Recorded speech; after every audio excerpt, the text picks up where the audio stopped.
20절부터 37절까지 38절까지 읽어보세요. 1장 20절부터 읽겠습니다. 보라, 이 일이 되는 날까지 내가 벙어리가 되어 능히 말을 못하리니 이는 내 말을 내가 믿지 아니하며니와 때가 이르면 내 말이 이루리라 하더라. 여기 성경 읽을 때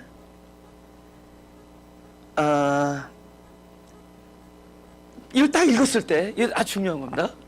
중요한 거예요. 딱 읽었을 때, 야, 네가 벙어리가 될 것이다. 왜냐? 네가 내 말을 믿지 아니하기 때문에 벙어리다. 이렇게 딱 들었으면은 우리는 이 말을 딱 들었을 때 아멘으로 받지 못하고 믿지 않으니까 벙어리라는 징계를 받는 건 이렇게 갈 거 아니에요. 그렇죠? 하나님이 그런 하나님이에요. 그러니까 우리는 내가 어떻게 느끼던 간에 하나님에 대해서 다시 한번 생각을 해보란 말이에요. 그러면 이 말이 왜 이렇게 나왔는지에 대해서 다시 깨달을 수 있게 해주는 거예요. 그냥 덥석 대놓고 글자 그대로 야, 내가 그때까지 벙어리가 됐다. 왜냐하면 네가 내 말을 믿지 아니하였기 때문이다. 그럼 하나님 말씀 무조건 뭐 믿기든 안 믿기든 아멘으로 받아야지. 이거 큰일 나게 생겼다. 에? 만약에 이런 식으로 하나님이 우리를 대했다면 전부 벙어리 됐을 겁니다. 전부 벙어리고 전부 안전병이 됐을 거예요. 그럼 왜 벙어리가 되게 해주는지에 대한 좀 깊은 성찰이 필요한 겁니다. 일단 믿음이라는 문제예요. 그러니까 네가 믿음이 없기 때문이다라고 얘기한다면 우리가 진짜 아는 하나님은 벌써 그 다음에 넥스트가 뭐예요? 너의 믿음을 강하게 해주겠다 이거 아니에요. 지금 네가 믿음이 없으니까 네가 믿음이 없음을 내가 도와주겠다 이거잖아요. 그러니까 이제부터는 믿음으로 역사할 거잖아요. 그죠? 믿음으로. 그 믿음이라는 것이 무엇에 대한 생각을 해보자고요. 왜 하필 아브라함에게 그냥 와가지고 내가 너에게 아들을 주겠다 하고 빨리 주면 되지. 왜 25년 동안이나 길게 끌어서 줬냐고요. 그럼 25년 동안 또 되게 또 자주 오셔서 말씀하시죠. 에? 그래서 나중에 말하는 게 어떻게, 이 양반은 말로만 하지 말고 진짜 주시오 그럴 텐데 계속 나타나서는 언약을 주고 말씀하시고 근데 결국엔 어느 순간에 딱 되니까 주셨어요. 25년이 근데 그때는 몰라. 그때는 아들을 갖기까지는 내가 아들이 있다라는 걸 몰라요. 근데 드디어 아들을 100세 낳았어요. 근데 이 사람이 그러면서 또 하나님과 많은 동행을 하면서 모리아산까지 가게 되는 여정이 이르러요. 그 모리아산까지 가게 됐을 때 그쯤 되면 아브라함이 뭘 깨달았겠어요? 옛날에 75세부터 100세 사이에 비록 우리 아내 뱃속에 애는 없었지만 그 아이는 실제로 존재하고 있었다. 어디에서? 언약 안에서. 언약 안에 있는 것을 있는 것처럼 사는 자들이 그게 믿음은 바라는 것들의 실상이다면서 그 실상을 누리는 믿음의 본질이에요. 할렐루야. 그러니까 언약을 실제로 누릴 수 있도록 하는 것이 믿음이에요. 그 기간이 없으면은 언약을 실제로 누릴 수 있겠어요? 맨날 실물만 만져야 되니까. 에? 준다 그래서 빨리 주셔야죠. 이렇게 되잖아요. 근데 주신다 그러고 25년을 끌었어. 그 사이에도 주신 거구나. 약속으로. 그럼 우리 믿는 사람들은 전부 뭐예요? 약속 안에서 사는 거예요. 누가? 입을 여신 하나님께서 입을 열어 하나님의 입에서 나오는 언약으로 하나님의 아들은 떡으로만 살 것이 아니요 하나님의 입에서 나오는 말씀으로 살 것이네. 그죠? 그리고 나서 하나님이신 당신이 입을 열었죠. 그러면 하나님께서 입을 열면은 예수님께서 입을 열면 전부 언약이에요. 언약.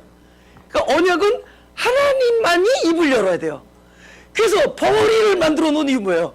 앞으로 되어지는 일은 하나님의 입에서 나오는 말씀으로만 살 것이다. 할렐루야. 그 벙어리를 딱 만들어 놓은 거예요. 확실한 언약의 삶을 일러주기 위해서. 그러니까 우리가 언약의 삶을 받았을 때 우리는 뭘 가지고 있어요? 우리는 마치 벙어리처럼, 그렇죠? 오로지 하나님의 입이 열어지는 것만 바라보면서 사는 거예요.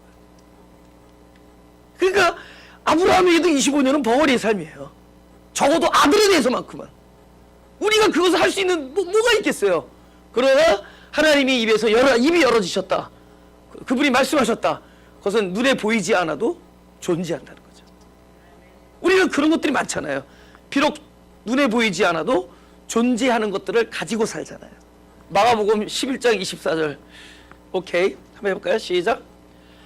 그러므로 무엇이든지 바라고 기도하고 구하는 것은 받은 줄로 믿으라.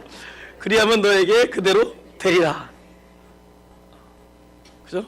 구하고 기도하는 것은, 오케이, 그러니까 구하고 기도하는 것은 현재라 그랬죠.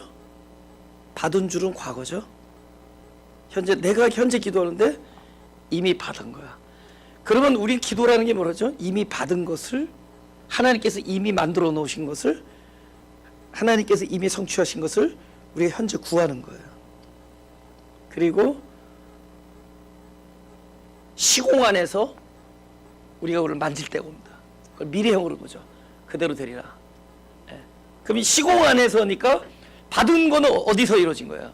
카이로스, 하나님의 시간 안에서 이루어진 것을 크로노스에 집어넣어줍니다. 우리 시간 안에. 그걸 우리 성경에서는 때라 그래요. 때가 이루면은, 그죠? 그것을 너희가. 그래서 그 때가 돼서 받은 거가 받은 게 아니에요. 이미 받은 것은 이미 하나님의 시간 안에서 성취되어 있는 거죠. 그 사이를 뭘로 살아가죠? 믿음으로 살아가는 거예요. 할렐루야. 그 사이가 믿음이다. 그렇죠? 네, 그래서 벙어리가 된 겁니다. 벙어리. 그렇죠? 오로지 하나님의 입에서 나오는 그 말씀만 언약이기 때문에. 네. 언약의 실제. 그죠? 언약만이 실제하는 거예요. 네. 변해요. 그죠? 다 변해요. 그리고 다 가변적인 거기 때문에 영원한 게 없어요. 영원한 게 없어요. 할렐루야. 네, 더 읽죠. 누가복음 21절. 백성들이 사가랴를 기다리며 그의 성소 안에서 지체함을 기이 여기더니 그가 나와서 저에게 말을 못하니 백성들이 그 성소 안에서 이상을 본 줄 알았더라. 그가 형령으로 뜻을 표시하며 그냥 벙어리대로 있더니 그 직무의 날이 다 되며 집으로 돌아가니라. 24절 25절. 이후에 그 아내 엘리사벳이 수태하고 5달 동안 숨어 있으며 가로되 주께서 나를 돌아보시는 날에 인간의 내 부끄러움을 없게 하시려고 이렇게 행하심이라더라. 여러분, 왜 숨어 있었느냐에 대해서 말들이 많죠. 이 성경에서. 그래서 어떤 분들은 이제 너무 나이가 들어서 임신하니까 창피해서 숨어 있었다. 이제 대체적으로 이제 우리 그거 있잖아요. 그 아기 놓고 나면은 뭐 한 석 주인가 이렇게 집에 있잖아요. 밖으로 안 데려나오죠, 그죠? 뭐 한 달 정도 안 데려나오는 경우도 있고. 일종의 이게 관습이잖아요, 그죠? 우리가 이걸 관습으로 보는 거죠. 아기를 임신하면은 사람들 눈에 안 띄는 곳에 이렇게 좀 지내는 어떤 기간이 필요했었던 거예요. 그건 별로 이렇게 중요한 문제는 아닌데 중요한 건 뭐냐면은 25절의 말씀이 중요한 거예요. 하나님께서 나에게 부끄러움을, 이 사람에게 부끄러운 건 뭐였을까요? 늙어서 임신한 거? 아니에요. 그 옛날에 진짜 이 가문 있는 집에 며느리 들어와서 아기를 임신을 못하는 거였죠. 그렇죠? 그러니까 이 부끄러움을 결국 하나님께서는 해결해 주신다 이런 얘기인데, 해결해 주신다는 건데, 여러분, 아기를 못 갖는 것은 악한 거예요? 약한 거예요? 약한 거죠. 그죠? 날 때부터 소경이다. 악한 거예요? 약한 거예요? 약한 거죠. 그러니까 이건 존재 안에서 찾아야 돼요. 이 우리의 무력함을 존재 안에서 볼 때 그때부터 누구의 일이 되느냐? 하나님의 일이 돼요. 왜냐하면 존재 자체가 하늘 수 없는 것을 하나님께서 아시잖아요. 그죠? 그러니까 그분이 나와의 관계 뭐냐? 나의 부끄러움, 나의 연약함, 내가 어찌할 수 없음. 사실은 우리가 의도적으로 죄를 짓는 것도 사실은 악한 것 같지만 그 의도조차도 연약하기 때문에 그런 의도에 휘둘리는 거예요.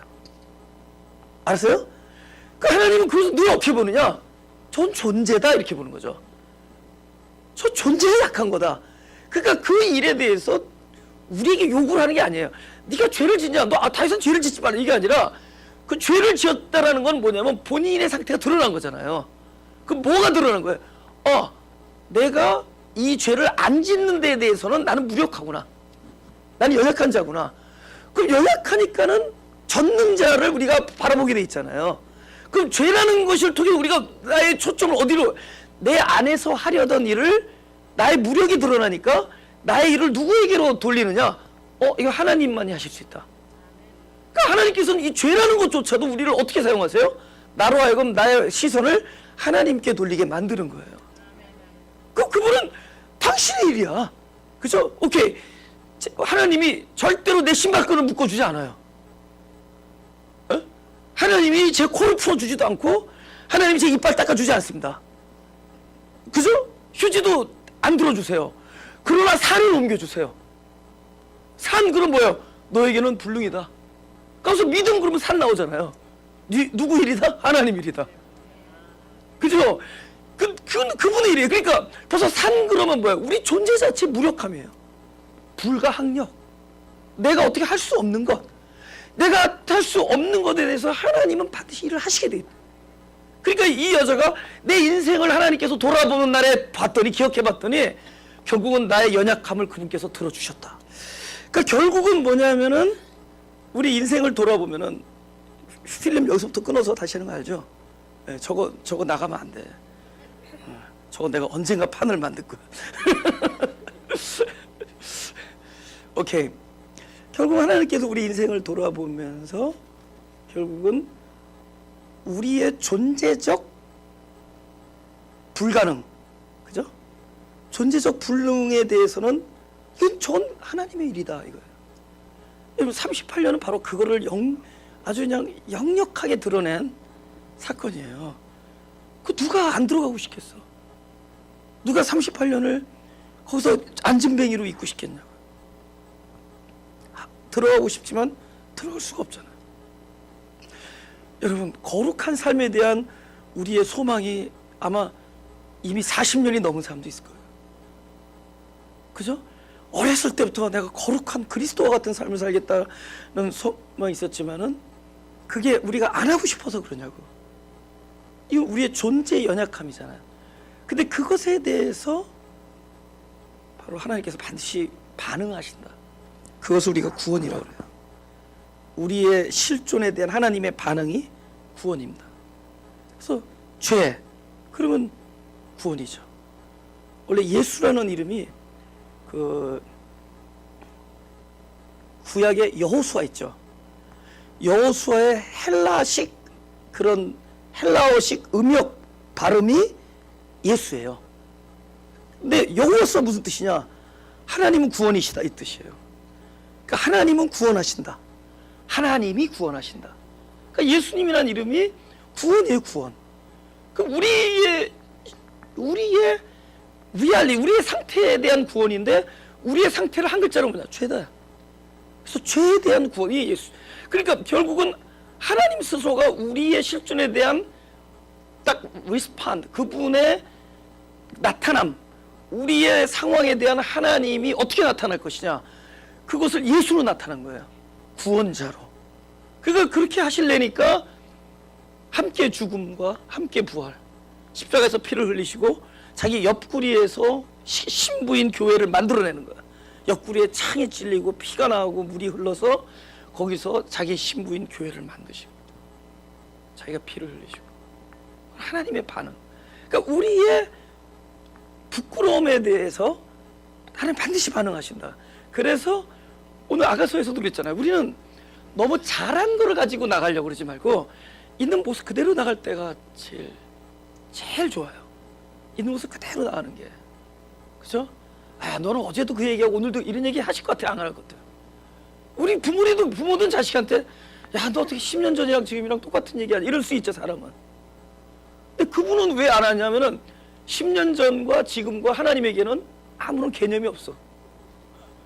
시간이 묶이지 않는데 우리가 아무리 반복한들, 그러나 그분은 현재 속에서 우리의 있는 모습 그대로 우리를 불쌍히 여겨요. 그죠?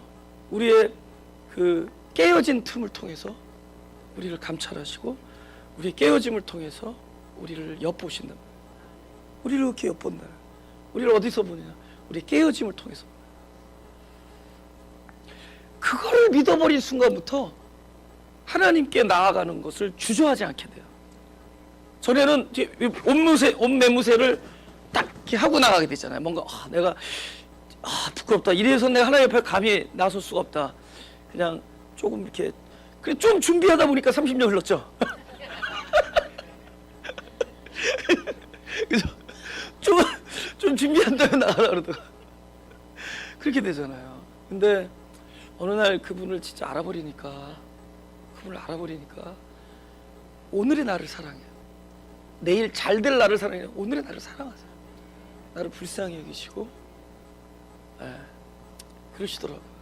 하나님이 우리의 어쩔 수 없음, 나의 눈물, 내 눈에서 흐르는 눈물, 내 마음에서 그죠? 있잖아요. 그 적막함, 우울하고 고독함, 슬픔, 뭐 이런 비통함, 우리의 상함 이런 것에 대해서 우리의 부끄러움에 대해서 그분은 그걸 내버려 두시지 않으시고 할렐루야. 하나님이 하시는 그 수동태가 돼야 돼요. 수동태가 돼. 수동태. 그러니까 신앙이 능동인 줄 알았어. 우리의 굉장한 그 하나님께 나아감인 줄 알았는데 가만 보니까 결국 그분에 의해서 이루어지는 거기 때문에 이게 수동태가 돼요. 이 다음 구절을 보면 알 수 있어요. 26절. 여섯째 달에, 그래서 다섯째 달까지는 이제 은둔하고 있었죠.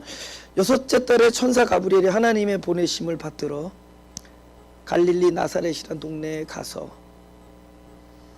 다윗의 자손 요셉이라 하는 사람과 정혼한 처녀에게 이르니 그 처녀 이름은 마리아라. 그에게 들어가 가로되. 여러분 성경에서 나오는 천사, 특히 여기는 특별한 그 이름까지 있는데 날개 없습니다. 날개 없는 거 아시죠? 그러면 이 가브리엘을 봤을 때 이게 천사라는 거 어떻게 알 수 있을까요? 아니 여기 써 있어요. 무엇이 이 사람을 천사라고 얘기할 수 있겠죠? 지금까지 내가 읽은 것 중에 26절 27절에 무엇이 이 사람을, 오케이 날개도 없어. 무엇이 이 사람을 천사라고 얘기할 수 있어요? 하나님의 보내심이에요. 그러면은요 우리도 하나님의 보내심에 쓰임을 받을 때가 있죠. 그럼 그 사람 입장에서 누가 천사예요? 우리가 천사다. 우리가 다 쓰임을 받고 있다는 거 아세요? 다 쓰임을 받아요. 나는 뭐 사람과 천사를 이렇게 디파인 하려고 하는 게 이렇게 규명하려고 하는 얘기가 아니라 하나님의 보내심을 입은 자들이 될 때 우리는 그에게 하나님의 그 뜻을 이렇게 실어주는 통로로 사용받을 수 있다. 근데 그분들이 뭐를 가져가냐 이렇게 얘기하는 거예요. 28절 그에게 들어가 가로되 은혜를 받은 자여 평안할지어다. 주께서 너와 함께 하시도다. 완료 수동 분사. 은혜를 받은 자여. 완료 수동 분사. 29절 처녀가 그 말을 듣고 놀라 이런 인사가 어찌함인고 생각하며 천사가 일러 가로되 마리아 무서워 말라. 내가 하나님께 은혜를 얻었느니라. 은혜를 얻었다. 그죠? 첫째 일단 은혜를 받았다라는 이야기예요. 은혜를 받았다니까 이건 뭐예요? 수동태라는 거예요. 그죠? 그러니까 하나님이 사람을 보내서 주시고자 하는 게 뭐예요? 은혜일 거 아니에요. 그죠? 은혜를 줄 거 아니에요. 그죠? 그러니까 이제부터 그게 누구의 일이 될 때 은혜가 돼요? 그분의 일이 될 때. 여러분 죄는 우리로 하여금 더 이상 나의 일이 아니라 나에게서 죄를 만들어내는 이 상황은 더 이상 이 일은 내가 헤쳐나갈 일이 아니라 하나님만이 하실 수 있는 일이다를 알게 해주죠. 그렇죠? 죄라는 것은 그분의 일이다. 왜냐면 우리는 사망이니까. 사망한 사람이 무슨 일을 할 수 있겠어? 사망인데 그때 뭐 이 삶이 뭐가 돼요? 은혜의 삶이 되는 거예요. 은혜의 삶이 되는 거예요. 그래서 말씀이 우리 안에 들어오면은 말씀이 제일 먼저 하는 일이 뭐라 했어요? 나로 하여금 그 말씀이 지적하는 하나님 나라의 거룩한 삶에 대하여 우리로 하여금 어떻게 우리를 만들죠? 사망에 이르게 하죠. 그럼 사망에 이르면 우리는 죽은 자가 되죠. 그 죽은 자에 대해서 아까 나를 죽였던 그 빛이 이번에는 부활의 빛이 돼요. 처음에는 우리를 죽인다. 우리 옛사람을 죽여요. 그 죽인 곳에 그 말씀이 들어와, 말씀이 이제는 다 죽었다는 그 말씀이 그 빛이 아까는 우리를 죽였고 이제는 죽은 자 가운데서 부활이 되세요. 그 다음부터는 그 말씀 안에 있는 그 하나님의 거룩한 그 성품과 요구를 누가 이루느냐? 이 안에서 부활하신 그 빛이 이루시는 거예요. 어디 아까 죽었던 자들 안에서 이 형태를 뭐라 그러죠? 말씀이 육신이 되는 거예요. 말씀이 육신되면 그 사람의 삶에죠 은혜와 진리가 충만하더라. 할렐루야. 그때부터 이건 은혜의 삶이 돼요. 그래서 말씀이 들어와서 나를 죽이는 순간에 은혜의 삶이 이루어지는 겁니다. 은혜는 철저히 얘기합니다. 그분의 일이 되니까 은혜와 진리가 충만하더라. 그러니까 그리스도 안에서 일어난 일이 지금 우리에게서도 그대로 일어나고 있는 거예요. 그죠? 말씀이잖아요. 사실 그 생명의 본질은 천지를 창조하신 그 말씀, 진리잖아요. 진리. 그 진리이신 그리스도가 지금 우리 안에 들어오셨잖아요. 우리 안에 들어오셔서 나의 옛사람을 죽이고 함께 부활하셔서 내 안에서 하나님의 뜻을 이루시는 거야. 그 말씀이 육신이 되니까 뭐야? 은혜와 진리에 충만하다. 영광이 드러나는 거죠. 네? 은혜를 받은 자요. 30절에 은혜를 얻었느니라 할 때 이 단어는 발견하다라는 뜻이에요. 그러니까 그 은혜를 네가 얻었다 그럴 때는 은혜를 발견하다. 그죠? 그러니까 나로부터 이루어진 게 아니잖아요. 은혜는. 그 출애굽기 19장에 그 하나님께서 백성들에게 모세를 통해서 이렇게 얘기해요. 야, 여태까지 내가 애굽에서 너희들 여기까지 데려올 때까지 어떻게 했는지를 기억해보라. 마치 독수리가 날개에 너희들을 업어서 여기까지 이끌었다. 그러면 그걸 두 글자로 뭐라 그러죠? 은혜죠. 은혜잖아요. 그러면서 뭐라고 그러시면은 너희가 지금부터 내 말 잘 들어. 그러면서 내 말을 잘 듣고 내가 너에게 명령한 것을 잘 지키면은 너희는 나의 백성이 되고 난 너의 하나님이 되라. 이렇게 얘기한다고요. 근데 그 누굽니까? 그 모세가 모세야 죄송해요. 할아버지. 모세 할아버지가 나 같으면 그렇게 얘기 안 했을 텐데 나 같으면 풀어서 했을 텐데 내 생각에 모세 그 할아버지가 그때 그 뜻을 못 알아들었어요. 무슨 얘기인지 알죠? 그분이 출애굽기 공부를 아직 안 했기 때문에 못 알아들었어요. 그래서 출애굽에 있으니까 그러니까 이거 그대로 전하면 되는구나 라고 생각했어요. 근데 나 같으면 그렇게 안 전해요. 그걸 풀어서 전하지. 야, 하나님께서 방금 말씀하시는데 너희들이 여태까지 살아온 게 은혜인데 야, 지금 들려주시는 말씀은 좀 은혜하고 좀 다르다. 너희들이 따박따박 하나님께서 하신 말씀을 잘 지키면은 너희들이 하나님의 백성이 여태까지는 너희들 어떻게 하나님의 백성이 됐냐? 은혜잖아.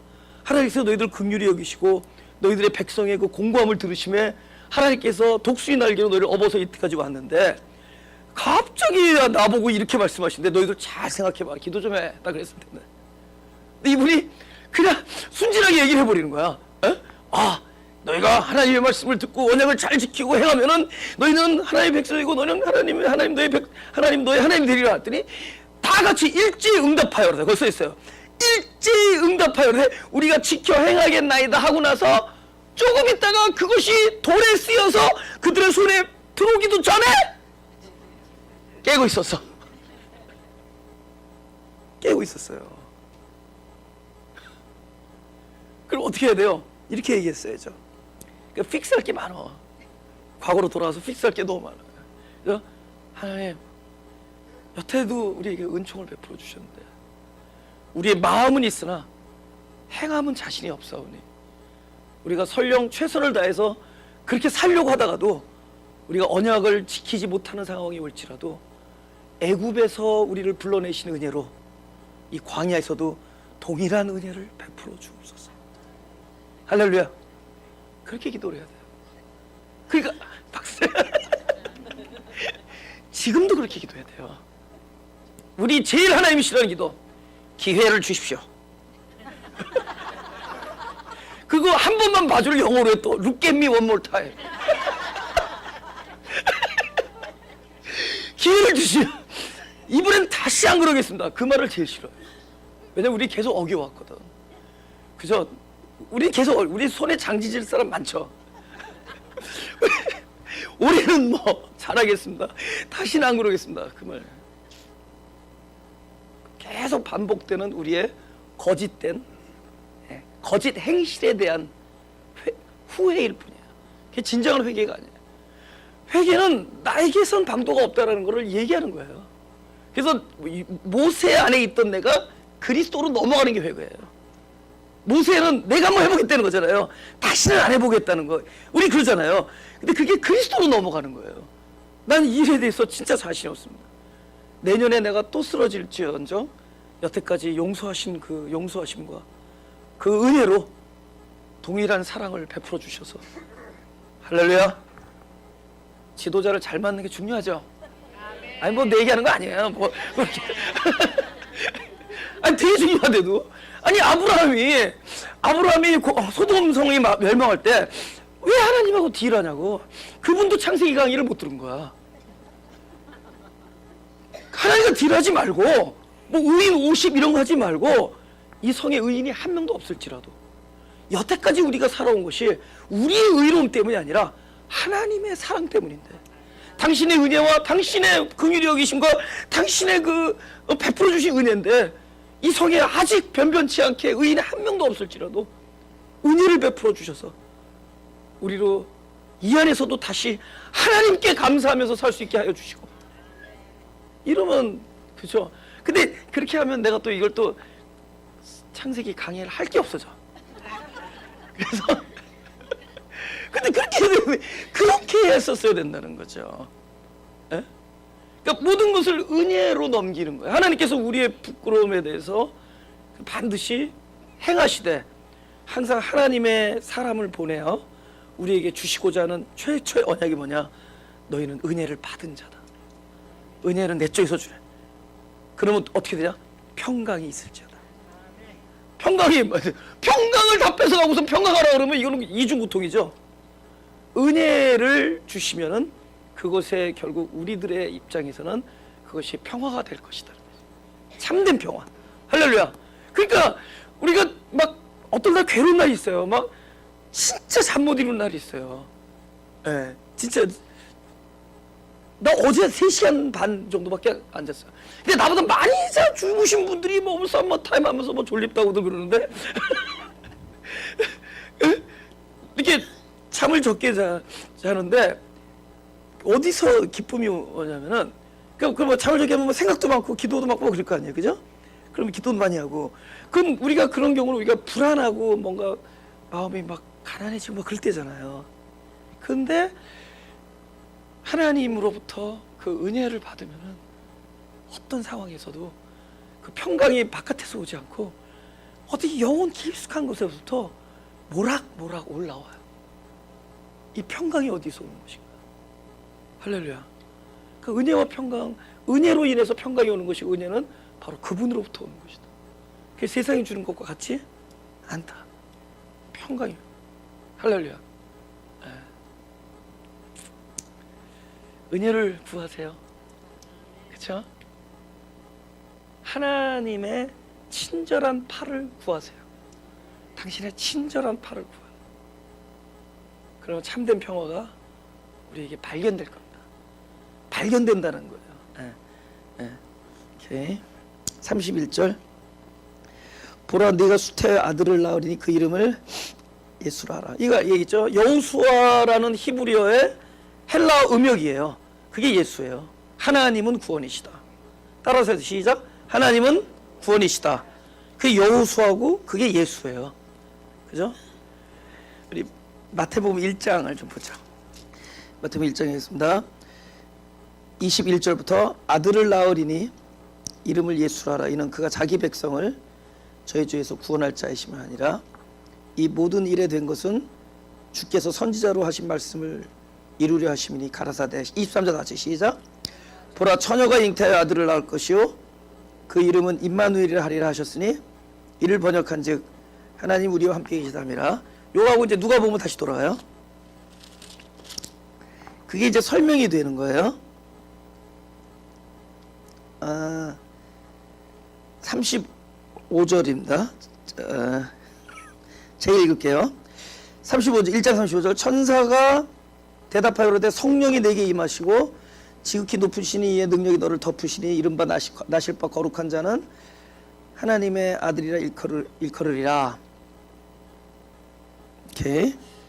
정확하게 말이 마태복음에서는 처녀 잉태라고 얘기해요. 근데 그게 이사야에서 이미 예언했던 말이에요. 처녀가 잉태한다는 거죠. 근데 옛날 구약의 법으로 하면은 처녀가 잉태하면은 어떻게 되죠? 돌이 맞죠, 그죠? 예. 보라, 아들을 낳으리니, 그죠?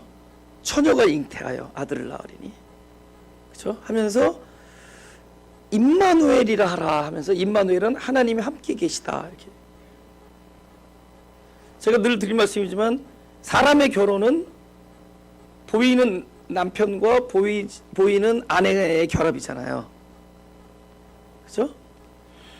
근데 우리는 늘 결혼을 하는데 영적인 결혼을 하는 사람들이에요. 영적인 결혼. 그럼 우리는 우리의 신랑은 안 보인다는 거죠. 영적인 결혼이니까. 그러니까 안 보이는 하나님과 또 안 보이는 주님과 우리가 보이지만은 신랑이 안 보이니까 남들이 볼 때 우리가 처져져. 결혼해. 근데 무엇으로 알 수 있느냐? 우리가 결혼해서 잉태했다는 걸 어떻게 알 수 있느냐? 또 신랑이 분명히 없는데 뭐가 자꾸 나오는 거야. 보이는 신랑이 없는데 뭐가 자꾸만 태어나는 거예요. 그러면 그 태어나는 걸 통해서 뭐를 얘기할 수 있어요? 너 분명히 신랑을 숨겨놨구나. 그래서 다 뒤져보니까 없어. 흥신소 다 해봤는데도 없는 거예요. 그럼 어떻게 이 아이가 태어나느냐? 그럼 결론이 뭐예요? 이 집 신랑은 보이지 않는구나. 이것은 육적인 결혼이 아니라 영적인 잉태구나. 이 집은 이 사람은 그 신랑이신 그 남편과 보이진 않지만 늘 함께하구나. 저렇게 늘 탄생시키는 거 보니까 늘 함께하고 있구나. 어디까지 왔어요? 임마누엘. 할렐루야? 임마누엘까지 오는 거죠. 그래서 야곱이 이스라엘 되고 이스라엘이 임마누엘까지 가는 거예요. 아멘? 보이지 아니하는 남편과의 사이에서 뭐가 자꾸 탄생되는 거예요. 그 처녀 잉태야, 처녀 잉태. 처녀 잉태. 어떻게 처녀가 낳느냐? 이 필시 보이지 아니하는 아빠가 있다. 씨앗이 있다. 그래서 그 잉태에서 나오는 자녀를 보고 영적 결혼이다. 이거는 보이지 아니하지만 하나님이 함께 계시다. 그래서 임마누엘. 그러니까 우리는 임마누엘을 탄생시키는 자들이에요.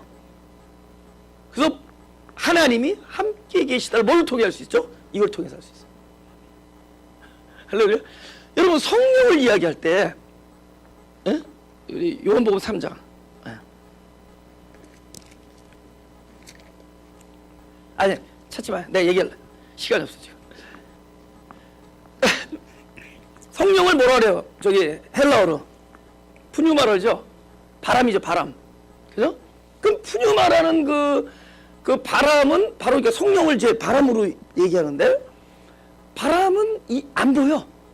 어디서 가는지 어디로 오는지도 알 수가 없어요. 근데 바람이 와서 무엇인가를 때렸을 때 알 수 있죠. 바람이 와서 내 헤어 머리를 이쪽으로 했는데 이쪽으로 왔다 그러면 필시 이건 동해에서 서로 불고 알 수 있죠. 뭘로 통해서 바람이 내 머리털을 때리면서 머릿결이 바뀌어. 그러면 바람은 보이지 않지만 바람이 있는 증거가 나타나죠. 그죠? 이게 성령이 이런 거예요.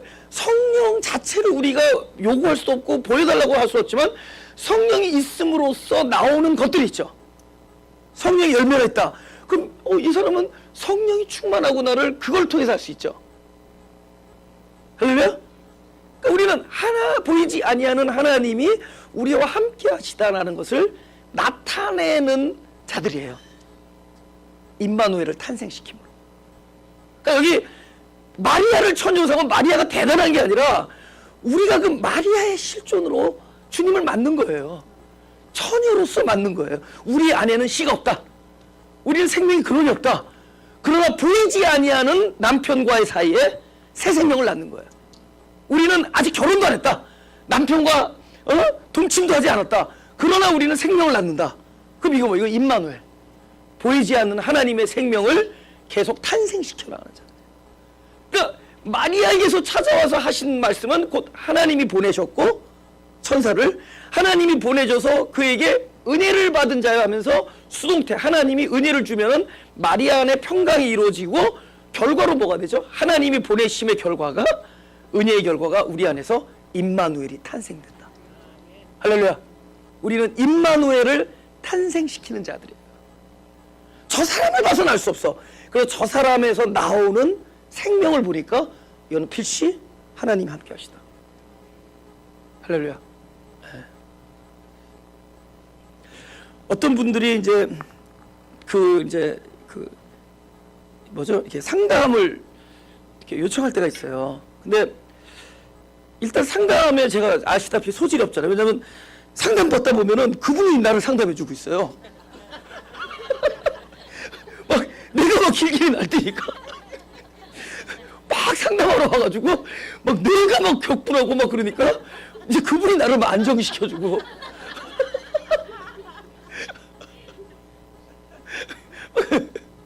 그래서 못 안 하는 경우도 있고, 두 번째는 제가 먼저 예배를 먼저 드리자 그래요.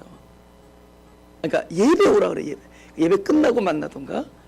근데 예배를 끝나고 나면은 많은 분들이 상담을 받으러 왔다가 그냥 응답받았다고 가세요. 많은 분들이. 근데 난 그걸 알기 때문에. 그리고 예배를 드리고 와서 만나면 훨씬 더 어떤 어포리티가 있어요. 상담이 돼. 그때 나를 상담 안 해도 내가 상담을 해. 근데 그게 어디냐? 그러니까 그냥 한 사람을 보면 아무것도 알 수 없잖아요. 근데 이 예배 안에 하나님이 함께 하심이 보이는 거예요. 그럼 자연스럽게 영적인 어떤 권위랄까 뭐 그런 것들을 부여하게 되고 수긍하고 그러면서 참 상담과 대화가 이루어지는 거예요. 그죠? 그리고 이 안에서 나타나는 함께 하신 그 결과로 그들이 치유함을 받고 상담에 그죠? 받고 갈 수도 있는 거잖아요. 그러니까 우리는 우리 자신이 하나님을 나타내기보다는 하나님이 나에게 씨를 주셔서 나온 생명의 결과로 하나님이 함께 하심을 나타낼 수 있는 자들이에요. 그것이 우리가 은혜를 받은 자들이에요. 라는 거죠. 할렐루야? 네, 오늘 5분만 더 합시다. 왜냐하면 오늘 좀 시간이 좀 별로 해서 그 다음 32절 저가 큰 자가 되고 지극히 높으신 이의 아들이라. 이거는 양이 많아서 다음 주에 합시다. 왜냐면 이게 잠깐 끝날 얘기 아니에요. 오케이, 다음 주 예고. 여기가 그 큰 자라고 얘기해요. 에? 큰 자인데 여러분 천국에서 큰 자와 작은 자가 따로 있겠어요? 없죠. 천국에 무슨 큰 자가 있고 작은 자가 있어요. 근데 그래도 있어요. 천국에선 작은 자를 큰 자라 그래요. 진짜예요. 작을수록 큰 자가 돼요. 그래서 어린아이를 불러서 이와 같이 되지 아니하면 그러잖아요. 그 어린아이는 가장 높은 가장 크신 하나님이신 예수님께서 어린아이처럼 가장 낮은 자로 오신 거예요. 그러니까 너희가 자랑하는 그 큰 자가 어린아이처럼 가장 작아질 때 그것이 천국이고 그것이 천국에서 큰 자가 되는 거예요. 할렐루야? 그러면서 다음 주. 기도합시다. 하나님, 이곳에 앉아 있는 하나님의 귀한 종들, 하나님의 귀한 백성들, 하나님께서 저들의 아픔을 늘 감찰하시고 저들의 상한 마음을 불쌍히 여기시며 저들의 심령 안에서 깨어지는 고통을 하나님께서 그걸 바라보시며 그 마음을 어찌할 수 없어서 아들까지도 아끼지 아니하시는 하나님의 사랑이 오늘날에도 우리에게 풍성하게 임하게 하여 주옵소서. 우리에게 그 은혜를 계속 내어주시고 그 은혜를 날마다 받아 누리는 자들이 되게 하여 주옵소서. 사람의 마음으로는 어느 것 하나도 스스로 다스릴 수 있는 것이 없사오니 당신이 우리 안에서 생명이 되시고 주도자가 되셔서 그 결과로 늘 사랑과 평화만이 있게 하여 주옵소서. 오, 날마다 거룩한 삶을 원하지만은 우리는 늘 행함에서 실패했고 날마다 우리는 기쁨의 삶을 추구했지만 결국은 결과에서 우리는 늘 실패를 맛보았습니다. 이제 당신이 주도하셔서 우리를 은혜와 진리 안에 충만케 하셔서 참된 기쁨과 참된 거룩함과 참된 의로움이 우리를 주관하게 하여 주옵소서. 하나님, 우리에게 당신이 그 영을 베풀어 주시고 당신이 깨어진 틈으로 우리 심령 안을 감찰하실 때 우리의 아픔 위에 치료자가 되시고 참된 위로자가 되시고 참된 평안이 참된 평강이 우리 안에 이루어지게 하여 주옵소서. 감사드리며 예수 그리스도의 이름으로 기도드렸습니다.